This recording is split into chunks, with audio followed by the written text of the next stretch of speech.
ఈ 14-15 నెలలు head of the state chief మినిస్టర్గా సివిల్ సర్వెంట్ అధికారుల నుంచి కింది అధికారుల వరకు చూస్తున్నప్పుడు గతంలో అధికారులు చాలామంది సరే 10-15% హియర్ అండ్ దేర్ ఉంటారు. 70-80% అధికారులు రాజకీయ నాయకులు ఏదైనా అంశాలు ప్రస్తావించినప్పుడు అందులో ఉండే లోతుపాతులు, లేకపోతే అది చేయడం వల్ల జరిగే నష్టాన్ని, లేకపోతే చట్టవిరుద్ధంగా రేపు ఏ విధంగా సమస్య అవుతుందో వివరించేవాళ్ళు.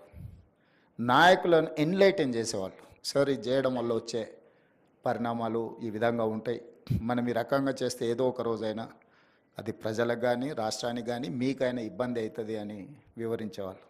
ఈ రోజుల్లో అది తగ్గిపోయింది. కారణం నాకు పెద్దగా తెలీదు. పొలిటికల్ ఎగ్జిక్యూటివ్ అనే వాళ్ళకు వచ్చిన వాళ్ళను సంతోషపెట్టాలను, లేకపోతే తనకు తాను సంతోషపడాలను కొన్ని ఆదేశాలు ఇస్తుంటాడు. వాటిని విశ్లేషించాల్సిన బాధ్యత అధికారులదని నేను బలంగా నమ్ముతున్నాను.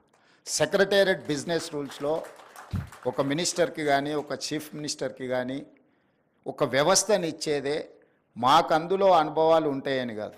మాకు వచ్చే శాఖకి మాకున్న అనుభవానికి సంబంధం లేకపోవచ్చు. ఇంజనీరింగ్ బ్యాక్గ్రౌండ్ ఉండేవాడికి మెడికల్ అండ్ హెల్త్ ఇవ్వచ్చు, లేకపోతే ఏం చదువుకోని వాళ్ళకు విద్యాశాఖ కూడా ఇవ్వచ్చు, బాగా చదువుకున్న వాళ్ళకు లేబర్ డిపార్ట్మెంట్ ఇవ్వచ్చు.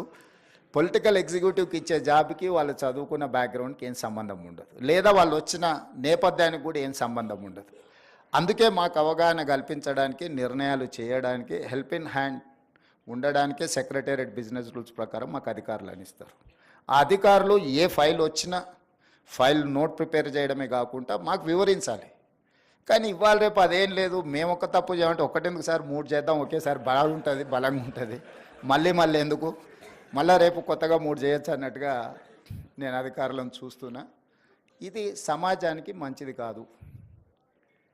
ఈ సమాజాన్ని 77 సంవత్సరాలు దాదాపుగా మనం చూస్తూ వస్తున్నాము. ఎంతోమంది బ్యూరోక్రాట్స్, సివిల్ సర్వెంట్స్ వాళ్ళ లైఫ్లన్నీ సాక్రిఫైస్ చేసి కుటుంబాల యొక్క యోగక్షేమాలు కూడా వదిలేసి దేశానికి సేవలు అందించారు. కాబట్టి దేశం ఇంత బలపడ్డది, ఆర్థికంగా నిలదొక్కున్నది. ఇది జస్ట్ లైక్ దట్ ఇవన్నీ జరిగినవి కాదు. కానీ వాళ్ళు వస్తున్న వాళ్ళు పొలిటీషియన్స్ని అనే కాదు, సమాజంలో ఉండే రాంగ్ ప్రెసిడెంట్స్ని అన్నిటిని కూడా రోల్ మోడల్గా తీసుకుంటున్నట్టు అనిపిస్తుంది. ఈ మధ్యకాలంలో కొత్తగా సెలెక్ట్ అయిన ఐఏఎస్ ఐపీఎస్లు నేను చూస్తున్నాను. ట్రైనింగ్లోనే ఉన్నప్పుడు పోలీస్ స్టేషన్లకి వెళ్ళి డ్రెస్ వేసుకొని కూర్చొని సివిల్ పంచాయతీలు తెంచడానికి ప్రయత్నం చేస్తున్నారు, which is unfortunate. I'm sorry to say. నేను ఎందుకు ఈ వేదిక మీద పంచుకుంటున్నా అంటే కొద్ది మందిలో అయినా ఇది మార్పు రావాలి, ఆదర్శంగా ఉన్న వాళ్ళ గురించి చర్చ జరగాలి. అదేవిధంగా నేను జిల్లా పరిషత్ మెంబర్గా ఉన్నప్పుడు పెద్ద జిల్లా మహబూబ్నగర్ జిల్లా అంటే వ్యాస్ట్, 14 మంది ఎమ్మెల్యేలు. అసలు ఒక పక్క నుంచి ఇంకో పక్కకు పోవాలంటే ఆ కాలంలో ఉండే అంబాసిడర్ కార్లు, చిన్న కార్లు, అలా 7-8-10 గంటలు జర్నీ. ఐఏఎస్లు ఐపీఎస్లు వాళ్ళు అచ్చంపేట ఏరియాల అడవుల్లో పోయి ఆదివాసీలను చెంచులను కలిసి మళ్ళీ ప్లెయిన్ ఏరియాస్కు రావాలంటే రోజుల కొద్దీ వాళ్ళు అక్కడ ఉండి చేసి ప్రజల దగ్గరికి వెళ్ళి సమస్యల్ని కనుక్కొని పరిష్కరించేవాళ్ళు. లీడర్స్ కంటే కూడా ఆఫీసర్స్తో ప్రజలు మమేకమయ్యేవాళ్ళు, చెప్పుకునేవాళ్ళు.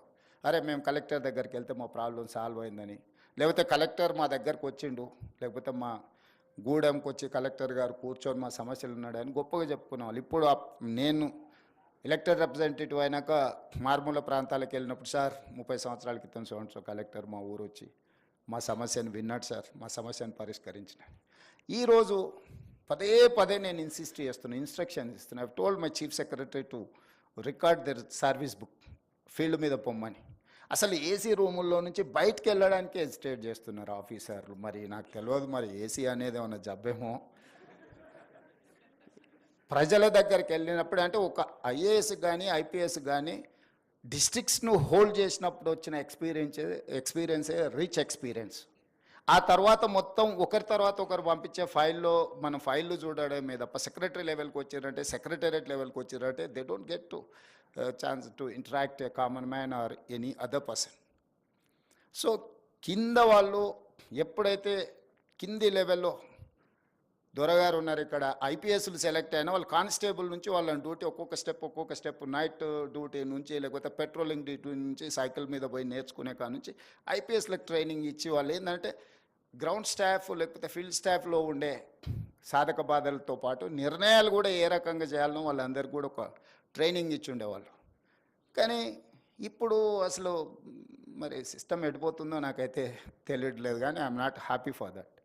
ఈరోజు జరుగుతున్న పరిణామాలు, అధికారుల యొక్క వ్యవహార శైలి, నేను అందరి గురించి నేను మాట్లాడట్లేదు, చాలా వరకు యాజ్ ఎ చీఫ్ మినిస్టర్ నాకున్న కొద్దిపాటి ఎక్స్పీరియన్స్ నేను షేర్ చేస్తున్నా.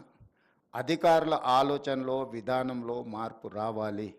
నిబద్ధత కలిగిన అధికారికి తప్పకుండా గుర్తింపు ఉంటుంది, రాగానే పోస్టింగ్ రాకపోవచ్చు, కానీ రాష్ట్రానికో ప్రజలకో ఏమన్నా చేయాలి అని నాయకుడు అనుకున్నప్పుడు ఖచ్చితంగా నిబద్ధత అధికారి ఎక్కడున్నాడో ఎతికి మరీ పోస్టింగ్ ఇస్తాం.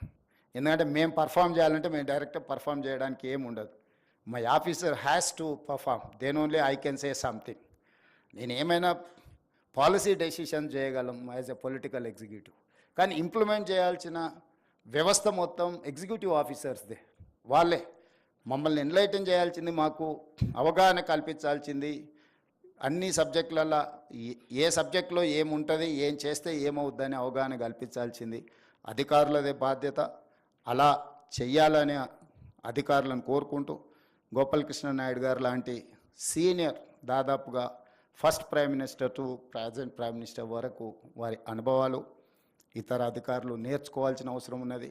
అప్పుడప్పుడు సీనియర్ బ్యూరోక్రాట్స్, రిటైర్డ్ అధికారులు, వీళ్ళతో ఒక ఇంటరాక్షన్ లేకపోతే ఏదైనా ఒక సెషన్ పెట్టి చేస్తే అది కొంత ఉపయోగకరంగా ఉంటుంది. అట్లాంటి కార్యక్రమాలు వీలైనంత మేరకు ఆర్గనైజ్ చేసి వాళ్ళ అనుభవాలను ఇతరులకు చెప్పడానికి అవసరమైన ఏర్పాట్లను రాష్ట్రం తరఫున ఏర్పాటు చేయమని చెప్పి మా చీఫ్ సెక్రటరీ గారికి ఆదేశాలు ఇస్తూ, ఎందుకంటే ఆ ఎక్స్పీరియన్సెస్ వాళ్ళు షేర్ చేసుకుంటే, ప్రత్యక్షంగా వింటేనే వాళ్ళకు అవగాహన కలుగుతుంది. చదివేంత ఓపిక, తెలుసుకునేంత అవసరము ఇప్పుడు లేకపోవచ్చు. అప్పుడప్పుడు మీరు చిన్న చిన్న సెమినార్స్, ఆఫీసర్స్ని, పర్టికులర్గా కలెక్టర్స్ని, డిస్ట్రిక్ట్ ఎస్పీలను, ఇలాంటి వాళ్ళని అందరినీ కూడా మనం అప్పుడప్పుడు పిలిచి వీళ్ళ అనుభవాలను మరి చెన్నారెడ్డిలో లేకపోతే ఇక్కడ మీ ఐఏఎస్ ఆఫీసర్స్ అసోసియేషన్ బంగ్లాలను అప్పుడప్పుడు పెట్టాల్సిందిగా, కొత్త అధికారులకు నేర్చుకోవాల్సిందిగా. 35 సంవత్సరాల సర్వీస్ ఉంటుంది. పొలిటికల్ ఎగ్జిక్యూటివ్స్ వస్తుంటారు, పోతుంటారు, మారుతుంటారు, రకరకాల ఆలోచనలతో వచ్చేవాళ్ళు పోయేవాళ్ళు ఉంటారు. కానీ సివిల్ సర్వెంట్ 35 ఇయర్స్ ఈ సమాజానికి సేవలు చేయాలి. అది అత్యంత గౌరవప్రదమైన పోస్టు. ఈ గౌరవప్రదమైన పోస్టును మనం హార్డ్ వర్క్ ద్వారా లేకపోతే ప్రజలకు ఉపయోగపడే విధంగా మనం కుర్చీలో